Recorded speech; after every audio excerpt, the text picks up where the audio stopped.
Halo, selamat jumpa Insan Smartcom bersama saya Elis Lestari Pambayun, founder Gerakan Cerdas Komunikasi Indonesia. Saat ini kembali kita jumpa di Ngoceh, ngobrol ceria tapi ada hikmah. Bahas tentang siapa sih si penakut komunikasi itu? Ya, pasti semua orang punya ketakutan dalam berkomunikasi. Entah takut ketemu dengan orang, berbicara di depan umum, atau takut menembak cewek yang kita sukai, khawatir mengungkap kebenaran karena posisi kita terancam, bahkan ada yang takut atau berapa kali menghapus pesan kita di WA, entah takut diabaikan, dicuekin, takut karena memang takut salah, takut ditertawakan, takut dianggap bodoh dan sebagainya. Nah, itu salah satu ciri dari si penakut komunikasi, ya. Nah, ada teori namanya adalah aprehensi komunikasi atau communication apprehension, ya, yang ditemukan oleh Gregory Mikroski.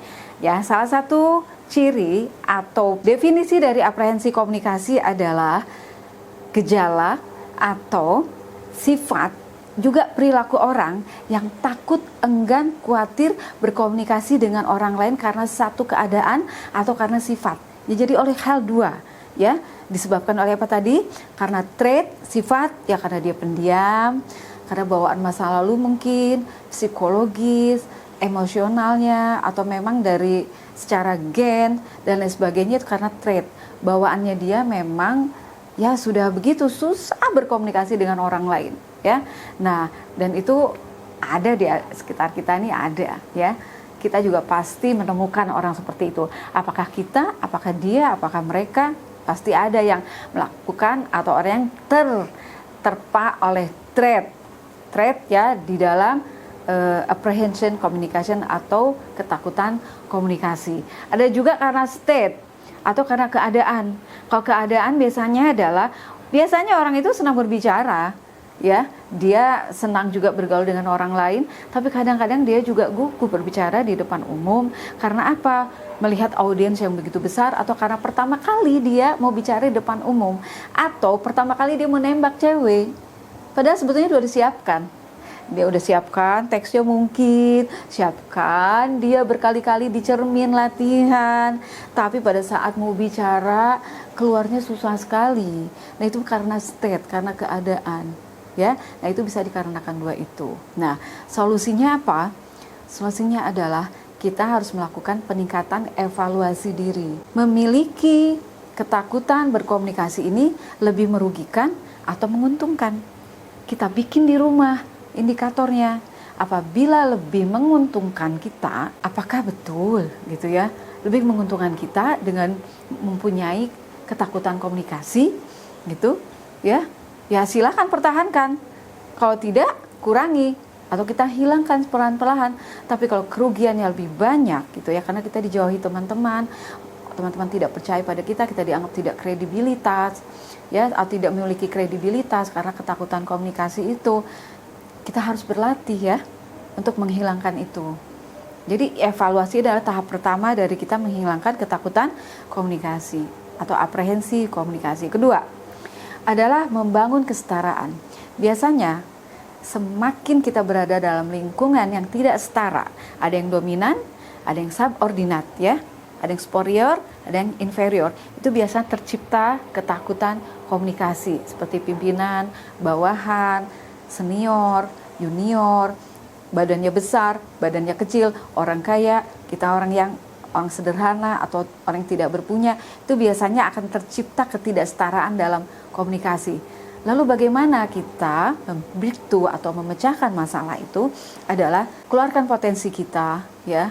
Orang lain mungkin bisa lebih besar, kita lebih kecil, tapi kita punya potensi yang lain dibanding orang yang besar itu. Misalnya apa? Hafalan Quran kita lebih bagus, ya, atau mungkin juga tulisan kita lebih bagus, kita bisa videografi, bisa fotografi, kita bisa content creator, kita bisa menjadi host, kita menjadi apa? Keluarkan potensi kita, ya, potensi yang terbaik diri kita, meningkatkan prediktibilitas. Biasanya kemampuan kita, ya, di dalam memprediksi suatu keadaan itu akan membuat diri kita cemas. Misalnya gini, kita diminta untuk menjadi pembicara pertama kali kita di depan umum dan banyak audiensnya. Dan ya kita sudah lihat, wah begitu banyak gitu audiens akan melihat kita bicara atau kita berdakwah, berpidato, ya menjadi host, menjadi presenter, akan muncul pikiran-pikiran kita memprediksi atau self prediction dalam diri kita. Itu yang membuat kita jadi khawatir. Pada saat kita keluar tidak semulus apa kita latihan. Pada saat kita latihan kita tidak sebaik itu gitu ya.